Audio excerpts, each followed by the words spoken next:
बात करेंगे बिहार की। बिहार विधानसभा चुनाव के लिए राजनीति तेज हो गई है। बीजेपी आरक्षण और धार्मिक समीकरणों पर फोकस कर रही है, तो वहीं कांग्रेस सरदार पटेल की धरोहर को लेकर बीजेपी पर आरोप लगा रही है। तेजस्वी यादव ने विपक्षी गठबंधन का मुख्यमंत्री चेहरा घोषित किया है। ये चुनावी मुकाबला बिहार की राजनीति को नया मोड़ भी दे सकता है। इस खास रिपोर्ट के जरिए समझिए।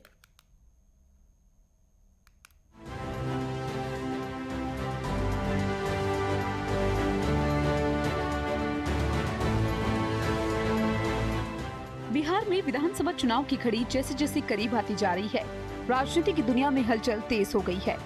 क्या आप तैयार हैं? क्योंकि बिहार की राजनीति एक बार फिर से चौंकाने वाली मोड़ पर आ गई है। जरा सोचिए, हर पार्टी अपने अपने पत्ते खोलने की तैयारी में है। हर नेता अपनी पूरी ताकत से चुनावी मैदान में कूदने के लिए तैयार है। ये केवल एक चुनाव नहीं है, ये एक बड़ा शतरंज है जिसमें हर दल अपनी चाल चल रहा है और हर पार्टी के पास एक नया गेम प्लान है। विपक्षी दलों ने अपनी कमर कस ली है, तो वहीं बीजेपी और कांग्रेस जैसे बड़े खिलाड़ी भी अपनी पूरी ताकत झोंकने के लिए तैयार है। बीजेपी ने बिहार विधानसभा चुनाव के लिए अपनी तैयारी को पूरी तरह से तेज कर दिया। पार्टी जानती है कि बिहार में आरक्षण और धार्मिक समीकरण हमेशा महत्वपूर्ण रहे हैं। खासकर आरक्षण के मुद्दे पर बीजेपी अपनी स्थिति को मजबूत करने में जुटी है। बीजेपी के भीतर इस बात पर भी चर्चा हो रही है कि कैसे इन मुद्दों को सटीक तरीके से पेश किया जाए ताकि चुनावी परिणाम उनके पक्ष में आए। इसके साथ ही बीजेपी को मुस्लिम संगठनों की नाराजगी भी एक चुनौती के रूप में दिखाई दे रही है।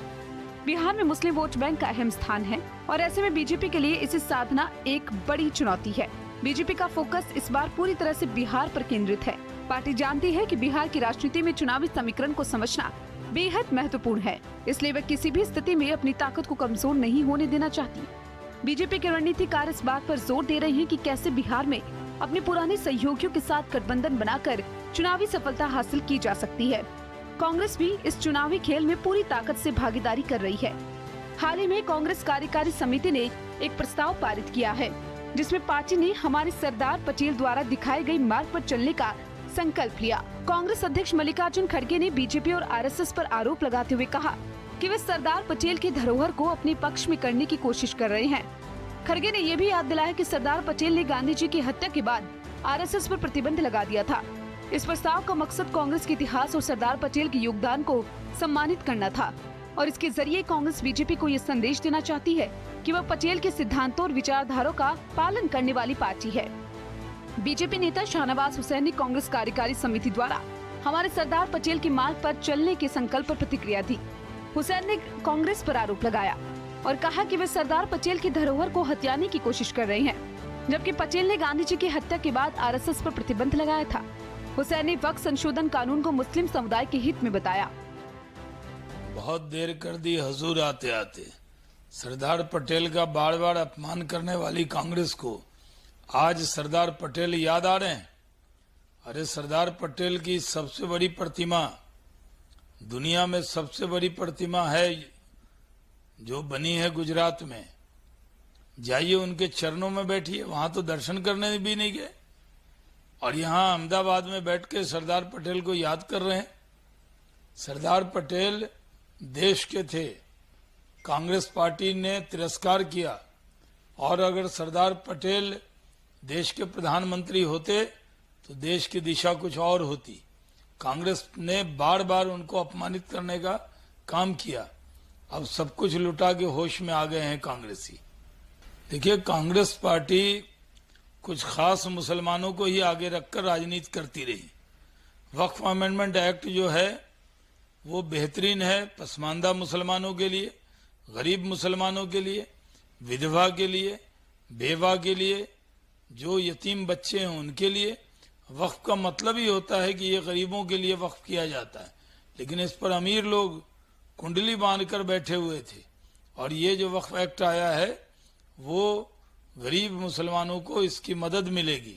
प्रधानमंत्री जी ने एक कार्यक्रम के दौरान ये साफ तौर पर कहा कि आज तक कांग्रेस तुष्टीकरण की पॉलिटिक्स करती रही। एक ऐसा कानून बनाया था 13 में जिससे किसी की भी जमीन हड़प ली जाए।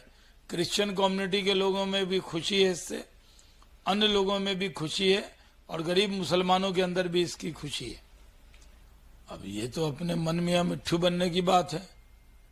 सीएम क्या पीएम घोषित कर लें अपने को, क्या फर्क पड़ता है। अभी तो लोकसभा के चुनाव में 30 सीट एनडीए जीता और 10 पर हमने उनको रोक लिया था। तो साफ संदेश है, उपचुनाव हुए उसमें भी हम लोग सारी सीट जीत गए। तो बिहार के अंदर एक बात तय हो गई है कि फिर से एनडीए की सरकार नीतीश कुमार के नेतृत्व में आएगी और अपने को हर पार्टी का जो नेता होता है वो अपने आप को सीएम डिक्लेयर कर ले और उसके कार्यकर्ता भी नारा लगाने लगे। उससे थोड़ी बनता है, जनता बनाती है और जनता ने मन बनाया है कि एनडीए की सरकार बनाएंगे। बिहार में एक और दिलचस्प राजनीतिक घटनाक्रम ये है कि तेजस्वी यादव ने आगामी विधानसभा चुनाव में विपक्षी गठबंधन का मुख्यमंत्री चेहरा घोषित किया है। तेजस्वी यादव की ये घोषणा राज्य की राजनीति में एक नया मोड़ साबित हो रही है। तेजस्वी यादव की चुनावी तैयारियों के बीच उनके नेतृत्व को विपक्षी दलों में एक नई उम्मीद जागी है और उनके नेतृत्व में बिहार में महागठबंधन बीजेपी के खिलाफ एक मजबूत विकल्प के रूप में उभर सकता है। तेजस्वी यादव का ये कदम विपक्ष के बीच एकता और मजबूत कर सकता है, जिससे बीजेपी के लिए परेशानी बढ़ सकती है। बीजेपी और कांग्रेस के बीच ये राजनीतिक लड़ाई एक शतरंज की तरह होती जा रही है। दोनों दल अपनी अपनी चालों से राज्य की राजनीति को प्रभावित करने की कोशिश कर रहे हैं। बीजेपी का उद्देश्य है कि वे पुराने सहयोगियों के साथ मिलकर चुनावी मैदान में उतरे और बिहार में अपने राजनीतिक प्रभुत्व को बनाए रखे। वहीं कांग्रेस और आरजेडी का लक्ष्य ये है कि वे बीजेपी की सत्ता को चुनौती दे और बिहार में एक मजबूत विपक्ष खड़ा करे। इस चुनावी मुकाबले में एक और दिलचस्प पहलू ये हो सकता है कि नए गठबंधन और समीकरण कैसे उभरती हैं। बिहार में कई छोटे दल भी महत्वपूर्ण भूमिका निभाती हैं और इन दलों के साथ बीजेपी और कांग्रेस दोनों ही अपनी स्थिति को मजबूत करने की कोशिश करेंगे। पिछले कुछ वर्षों में बिहार में एनडीए और महागठबंधन के बीच कड़ा मुकाबला देखने को मिला है और ये मुकाबला और भी दिलचस्प हो सकता है। अब सवाल ये उठता है कि क्या ये चुनाव बिहार की राजनीति को पूरी तरह से बदलने वाला साबित होगा? क्या पुराने गठबंधन एक बार फिर से अपनी ताकत दिखाएंगे या नए समीकरण उभर कर सत्ता की चाबी हाथ में लेंगे?